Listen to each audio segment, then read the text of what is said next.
Don't blink, it's your blank. I like to wake up to a show because I'm having a wonderful day on this. 2005, tired as fuck. But I'm going to work in about 4 hours. I want to make a couple of videos before. It is the sunrise. Isn't it beautiful? Okay, we talk about Zom 100. So I think I'm going to do episode 3, 4, and 5. Then I'm going to go back to sleep a little bit. And then we'll go to work. I'll get it ready. Once again, amazing, amazing, amazing show. Like possibly one of the best things that I've watched lately. It's just so refreshing. It's just so nice. Give me a sec. Because I watched it a little bit yesterday. We're at 11 out of 12. 11 out of 12. Hey, spoiler. Best of the Dead. See, with Best of the Dead, right away, bro, right away. This is kind of nuts. Right away. What do you get? You get a trope of the survivor. See, everybody in the apocalypse think they can make it on their own. Until they can't. And then what they start doing is like, oh fuck. I should have looked for some people, bro. I should have looked for some people, right? Didn't think about it. They didn't think about it. Oh, good song. Good song. They didn't think about it. So then, Akira, our main character, is like, yo, I haven't chilled with people. I have this one friend named Kencho. And I want to see him again. The way it started is actually really cool. We're seeing the elites. So we're seeing people that are super, super powerful in the city and they take care of the city, right? And then what they're doing is we're seeing the rebellion, right? We're seeing the rebellion and how people are like, yo, guess what? We want to fight. There is a very, very wrong thing with that. The very wrong thing with that is I would have loved to have. Is it going right now? On right now? Is it before Akira starts his journey begin? It's a bit of a problem though. We have people from the club and they resist. And it's kind of cool because we're seeing people actually resist the war, which is not something that we see often. Now the funny thing with that is everybody loses. Everybody gets killed except for one person. It's one person that we don't know what's gonna happen with it. I haven't seen them again. Then Akira comes in and it's like, holy shit, this place is a mess. Now we're confirming that this is Shibuya. So if you played Persona, you know that Shibuya is in Tokyo. We have him growing a beard, which is again him being young, which is cool. But the beard doesn't grow, so he draws in a mustache. The cool thing with that is, for the beard, it's like there's a couple of ways to see it. The first way to see it is the fact that he's bored. He's looking for activity to do, which is kind of normal. The second way you can see it is, well, guess what? The apocalypse is actually pretty boring, but there's not a lot to do. Like, you're gonna have priority things to do, but you also want to have fun. For him, growing a beard is fun. So you're gonna go take a shower, and then his phone is gonna ring, and for some reason the internet is back on, and he receives message that he hasn't opened for years. One of the messages is Kensho. He said, oh, I miss Kensho. I'm gonna talk to Kensho, and Kensho's like, yo, I'm alive, I'm there. And then Akira's like, yeah, I'm gonna come and get you. No, don't come here, it's dangerous here. The cool thing with Akira is, in the first one, we saw him, and it was fucking funny because he's the guy who would give shit to Akira to say, hey, guess what? My job is amazing, your job sucks, right? And Akira was like, fuck you, dude, I hate you. But actually, Kensho was a good guy, even though he lied about his job, and he's like, no, my job sucks. I just wanted to make myself look interesting. Kensho has money, so he ends up into a whorehouse, and the whorehouse is like, yo, he's in the bondage room, so there's zombie bitch she's attached. And then he's like, we're seeing the part where he's bragging about his job, he's bragging about his life, about his girlfriend. Akira gets mad at him, and Akira's like, he feels bad about it. So he's like, I'm gonna save you. I'm just gonna save you. And it's kind of cool because Akira goes to save his friend. Now, ultimately speaking, it's also a very powerful trope, because with his friend with Akira, this is actually a really important moment. So this is Akira. We don't know how many friends that he has. His best friend is Kensho. He saved Kensho, which is good. We don't need to know that he has a amount of friends. We don't need to know that, oh, these guys are important for him. he has his parents that are alive, and he has Kensho. Also, Akira first kind of leadership role is he used to play rugby together, him and Kensho, and he used to live with Kensho, and that kind of pushed Kensho to want to become a comedian, right? So that's Akira influence on the world. You're gonna see a lot of heroes from mangas. And that's what they do is how they influence others. That is super important. Fun fact: I just finished watching My Hero Academia, and the biggest flex of Izuku, Midoriya Izuku, is that he influenced people that are stronger than him into fighting, right? So then you're seeing the whole thing, and he gets you in a bad position. I don't know what to do. So Akira, what he does is actually kind of super cool. He goes in with a car. So the car, and this is kind of fun because I love Zom 100. I love Zom 100. What a great show. See, the girl that we saw in the last episode, right? We know that she watched a lot of zombie movie. So the car horn was possibly her ID. So he just copies her, and he makes the car horn, and everybody leaves. Now, doing this, he's saving another person. The person is the elite from the beginning. We don't know how it's gonna play out, but still. I think the elite, they're preparing something. They're preparing something like, for example, this guy is very influential. He's gonna have his own journey for the good, which is all thanks to Akira. So they go for jump from building, and they jump the building to save themselves because the zombie cannot jump, and Akira jump, and he makes it. He's telling Kensho to jump, and Kensho's like, no, I can't, bro. I'm an asshole. I'm a loser. I told you my job is this. And then Akira said, what you want to do? I want to become a comedian. So they said, jump and make me laugh. So Kensho gets naked, which is for him funny. He didn't succeed. They jump, they party, and they have some beer. It's actually a really wholesome moment. See, I'm gonna get some hate for that, but Akira and Kensho have a lot of bro moments, which is kind of cool because we like the bro moments. But the addition of the two girls, Shizuku and I don't remember her last name, they are a great add. So now we have Akira, right? We're getting the list, which is super cool. They're chilling on a roof because roofs are the best. They're the easiest to protect. They're the best, but they're also the hardest to leave. So then they kind of go on a motorcycle. They leave, which is kind of boring, but they just leave. Now, why is it boring? Because the whole, narratively speaking, has been going very fast. It's a bit of a slower. Now, ultimately speaking, there's a narrative aspect to it, which is kind of interesting. Are they slower because Kensho is slowing them down?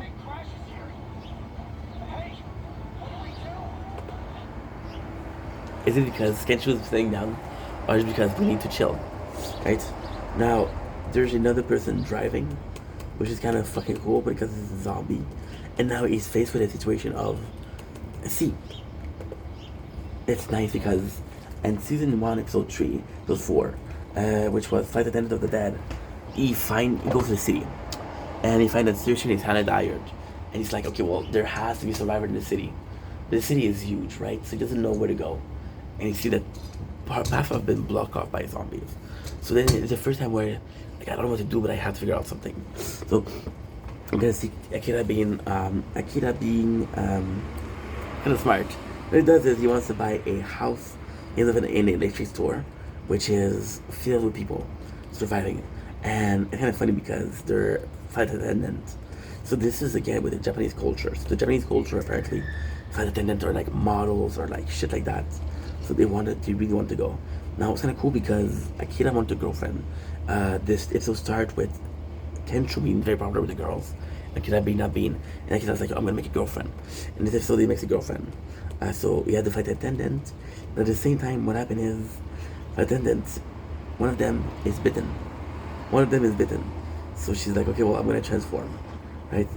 I am gonna transform, which is nuts because everybody gets transformed. Kensho actually managed to have sex, which is kind of cool. But at the same time, and it kind of sucks because this is, how can I say that? This is picture perfect. You want the character to be happy, but he meet a potential girlfriend, like, holy shit, like, right? And then Zom 100, I don't know if it's intentional. They do something that's very smart. So intentionally, if they did that, it was very smart. Otherwise, it's just lucky. Because you're so used to them doing something that is very unoriginal and very zombie-ish. You know what they're gonna do. Are they gonna do that? We find a girl that we like, or are they gonna find the fact that, well, one of them was bitten and she knew she was bitten, but she hid with the others because she was selfish.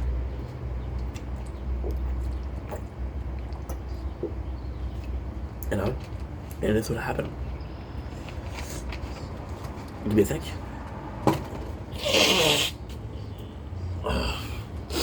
Blowing nose.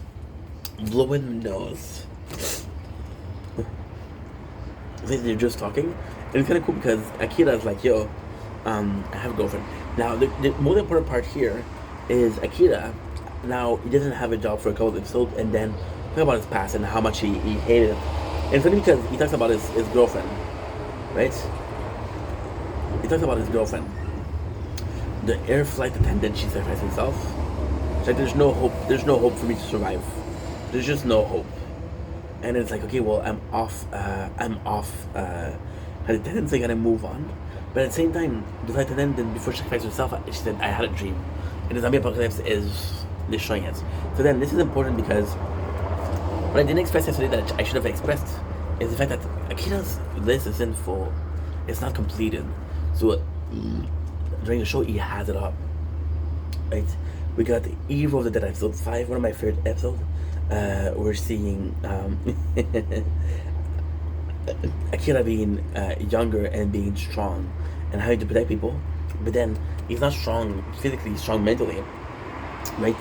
So then Akira is like, yo, I could have saved those flight attendants if I knew, right? I want to save people, that's my dream. So the problem with Akira is, and that's a normal problem. The problem is his motivation is a list of 100, right? So if he survive like a year, he can easily do 100 things. If he survives 4 months, he can't. But then long term, he doesn't have a motivation. He doesn't have a larger goal, right? The fact that he was supposed to fight the flight attendant, and again, just like him saving people in the beginning of the episode, he wants to be doing something nice. He wants to save people. That's his calling. Now, the reality is, it's a bit of a mess, because is it his dream or is it a response to a trauma? See, this is the difference in characters. Kensho, like, oh my god, I can't believe this happened. This is so shitty, right? That's Kensho. And then you see Akira. It's like, yo, I should have saved people, you know. So this is actually kind of cool. This is actually really fucking cool. Now we have the introduction. The introduction contains a dance. It's kind of easy to do, and I think I'm going to do it. So we're going to the aquarium. We're seeing fish, which is one of his dream. Now the cool thing is we're seeing Survivor. We are seeing Survivor. Now the kind of like the tougher thing is we don't know if the survivors are important. So for example, last episode we saw a survivor which was a rich dude that didn't make it. He wasn't able to protect the city, right? But we see him survive. Here we're seeing Survivor. We don't know if it matters. Now the funny thing is, he has his costume, and we're seeing the costume and how good it is. The costume, he shows that, okay, well, they got bite it. This is a shark suit, so the shark suit is made for protecting yourself against shark bite, right? That's kind of cool. Now he goes in to save people, and the first memory that he has the memories of the girl in the very beginning, and she's like, yo, you can survive. You couldn't survive. We see people on the boat survive, which is one of the good way, and we see Akira saving somebody. And then what happened is, the girl from the first day, she comes in, and she's like, you're so dumb. You saved this person, you could have died, right? But then she see this person, and she see that, yo, I could have saved her. Now the funny thing is, the suit is bite resistant, but it's not impact resistant. So he got injured, could have broke his arm. So it's like, and this is kind of cool, because this is also a trope of, okay, well, the biggest problem is what? The biggest problem is zombies or the danger. Like, you can be the best prepared for zombies, right? And then you catch a cold and you're fucked, right? So this is actually quite important. We have the girl, which is Shizuka, and she's chilling with the what you call it? She's chilling with the survivor, and she is in the aquarium. The aquarium is actually super important because it's a source of food in the city. I know it's hard to say, but you can kill the shark, you can kill the you can kill the fish. It's now what happened is the aquarium is full of zombies, and this is kind of complex because this is the very first time that something happened. So, for example, Akira saves a girl in the beginning of the episode, right? And he leads her to danger. He leads her to literally being bitten because he didn't know. But then at the same time, he did something that the other girl couldn't. So the second girl, which is Shizuka, which we saw in episode 1 and 2, which is the survivalist, she's the expert survivalist, saw the girl and didn't save her. She could have saved her. But then she was like, well, this guy's a fucking dumbass, but he saved her. And this guy actually put her in danger because of him, she got bitten. It's not because of him. It's because of the place that he chose to bring her in. And then she got bitten, right? Well, I forgot to check out the guild. They were supposed to say something.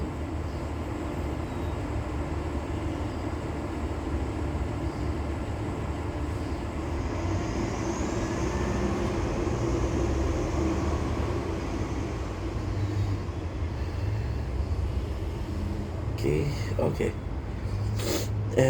I think we should do like we have done so far, not kicking away for 7 days. So my friend, okay, yay, it's bad to keep someone who has been since the start. So my friend found fun. He wants to join, but there's no rush for now, so we can wait before not too soon. Oh, that's nice, dude. That's nice. That is super nice. That is super nice. That's super nice. Okay, that's good. There's no drama. Nice. Drama solved. So we had a guy that said my friend wants to join. I'm like, oh fuck, we're full. Like, well, you can kick someone. And I was like, I don't feel good kicking someone. But then he's like, understand, he found another active guild. Said, if there's a free spot, I can guarantee that there is. And you're gonna go. So that is super cool. So Shibuya, or whatever her name is. What's her name? I don't know. I don't know her name. I did it yesterday. I don't know. Okay. What's her name? No. She's like, yo.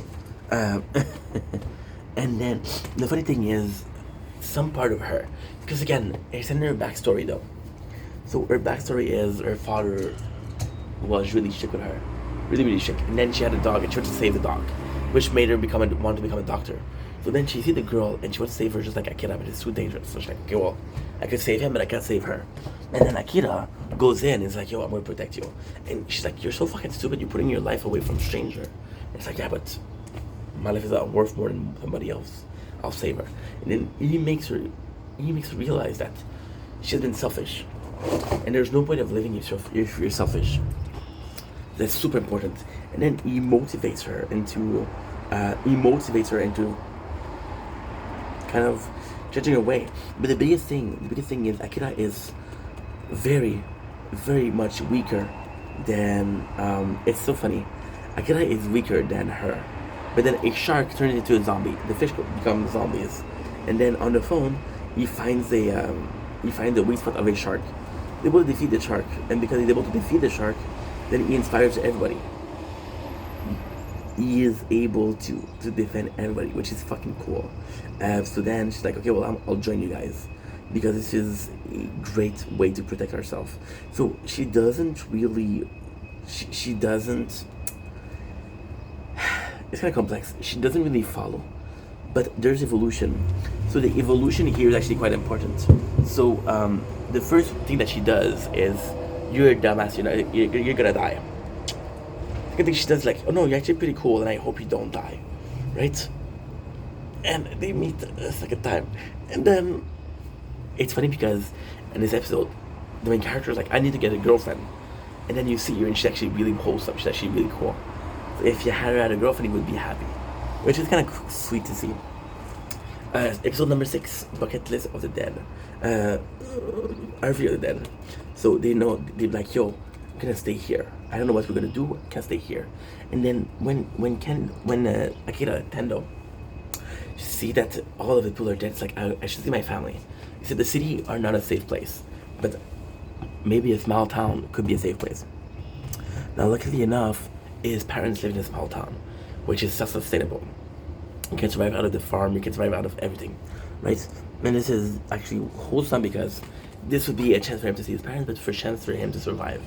So then, of course, this is kind of cool because they're going to see watches and they're going for the price. So this is kind of cool because they're living life a little bit. So why is it important? Is because he's like, well, guess what? I can actually live it a little bit. I can actually live above my mean. I can actually, like, this is a realization that society isn't anymore, right? Decide to travel lightly, and then, like, you know what would be cool? A RV. They go to buy an RV, and guess what? The girl is there. Akira right away, he loves her. And he's like, yo, can you, it's a fate that we met up. He's like, don't, I'm not here for you guys, I'm here for RV. Now, the funny thing is, she's dead set against not joining them. She likes Akira, but she doesn't think, she likes Akira and she respects him. She possibly would try to save him as much as possible. But at the same time, she knows this guy is not gonna make it. Or at the same time, there's this really cool scene with Akira, with her. And she said, I don't know how this guy survived. And again, I think the evolution that's actually quite nice. But at first, she's like, you're a dumbass. You're buying beers. You're buying toilet paper. You're a dumbass. And then you just save people. And it's like, okay, well, that's actually pretty cool. Now, they go to the bank to buy an RV, right? And then they argue about which RV to take. And she's like, oh, this is the best choice. I'm like, no, this is the best choice. Which is a really fucking sweet scene. Now, this is where the writing gets interesting. We just saw them buy luxurious watch, which implanted like luxurious thing. When it comes to RV, they possibly won't take the one that's the most efficient. They'll take the one that goes the most, you know. And then the zombie attacks. So then she has to train him. She goes to the RV. They have this small talk, which is super cool, super cool. Now there is a really fucked up thing that happened. She's actually super cool. They get really lucky because Tensho, because there's no room to get. Okay, it's complex. So Tensho and Akira used to use a motorcycle because it's better to go in. So they went for something from the city.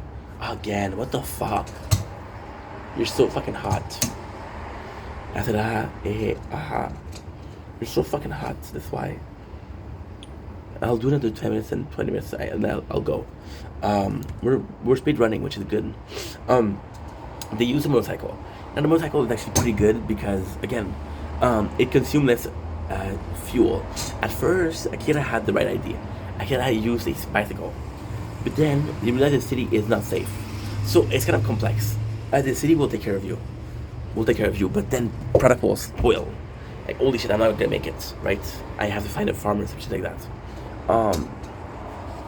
So then he leaves. But then he leaves and he's like, okay, well, I don't need a motorcycle, right? I don't need a motorcycle to get around because the road have a lot less people. There's space. But then they don't know if the RV is going to work properly. So Tensho, which is, again, really smart of him, he takes the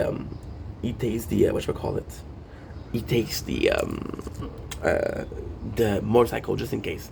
So then Tensho, which is again is great timing, Tensho is faster than the RV. So it goes forward and then somebody puts him back on the ground. Now this is one of the most horrible things, but again a very commonly trope of horror movie. So somebody puts Spike on the ground. Am I recording? I am. I don't trust this one. He puts Spike on the ground to kind of bully people. It's like, oh, guess what? It's a shit that you found us because we have food, we have supplies. You just have to work for them. Kind of like a Negan situation. It's like, yo, you owe us something. You owe us. And he put us back on the ground. So the reason that they owe you is because you fucked them over, you know. And it turns out to be one of the bosses of Akira. Now the cool thing is, we saw the boss before in one of the season 1, episode 1, and he's a really shitty people. And he has his team, and his team are like, yo, you're fucked. And then he's like, don't worry, we'll take care of you. We feel bad. We'll heal your friend, and we'll give you food, and we'll repair your RV. But you're gonna give us 2 days of work. Now, ultimately speaking, he respected, which is kind of cool. But the guy is a asshole. The guy is a total asshole. And they have to wait for 2 days which is kind of cool. But then at the same time, kind of fucks them over. It's like, no, you made some mistake when you were working the 2 days. You owe me. The important part about this one, Army of the Dead, is that the boss really takes advantage of Tendo. He really, really takes advantage of Tendo, right? And I'm gonna call him Tendo or Akira sometimes. And he takes advantage of Tendo, and he breaks him mentally. And Tendo becomes like the guy in the first season that we know felt the need to work, and he was sad at his job. He was very sad. So this is what the bad guy does. He's one of the bad guys. And then the funny thing is, morally speaking, he does something that's really bad. He's using zombie to push, which is using the zombie as a workforce. So then it's morally questionable. So then we got Juxtap of the Dead. So then Tendo was like, okay, well, something is really bad here. But we see more, and it is kind of cool. This is actually a really cool thing to do. So we take her, right? Wait, I think her name is Shikuza. I don't fucking know her name. Shibuka. I don't know. I'm sorry, dude. I'm sorry. And Shibuka, since it's a truck stop, and since narratively speaking, it's interesting. It's just about fixing fences and discovering what's wrong with the society. It's like Walking Dead with Woodbury.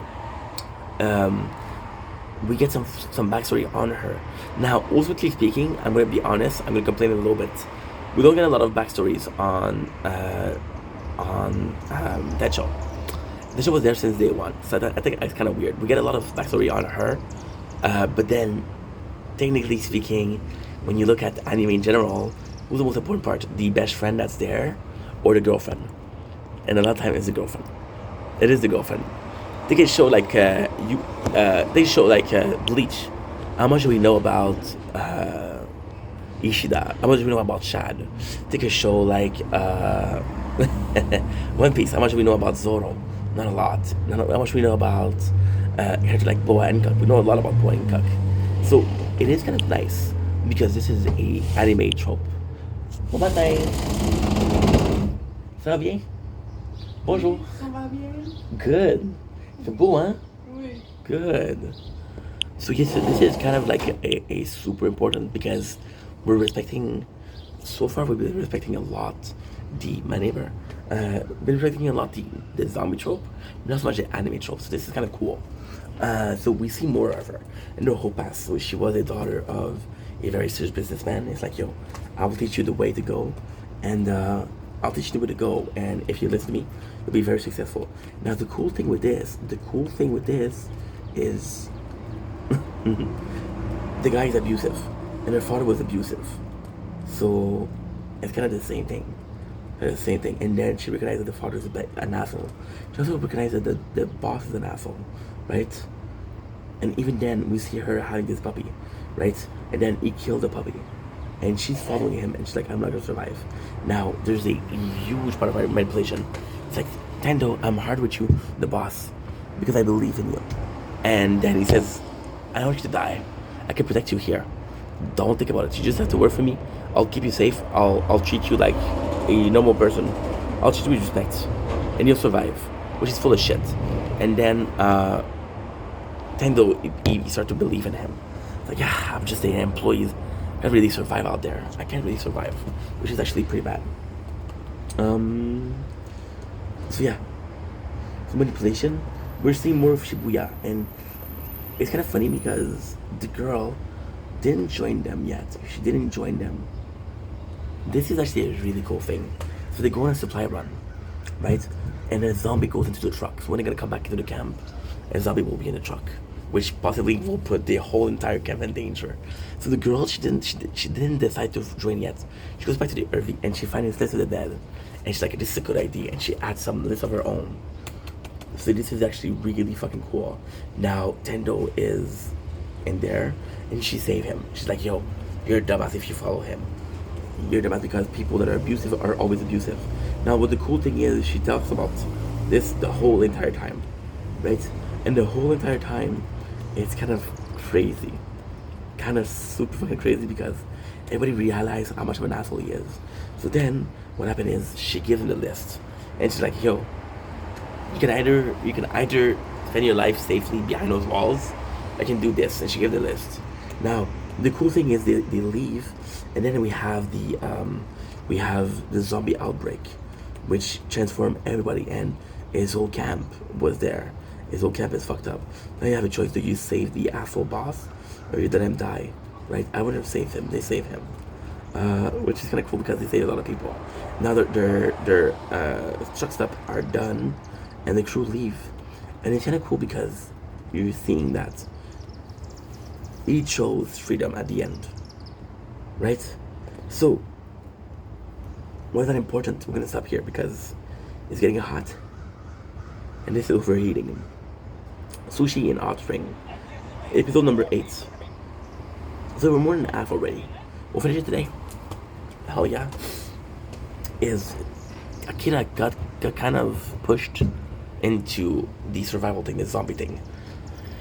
He didn't really choose freedom. It's like, okay, well, this is my chance at freedom. And then when put in a situation where he has to choose, he chose the wrong thing. But in the end, he chose the right thing. So this is actually quite cool. Anyway, great show.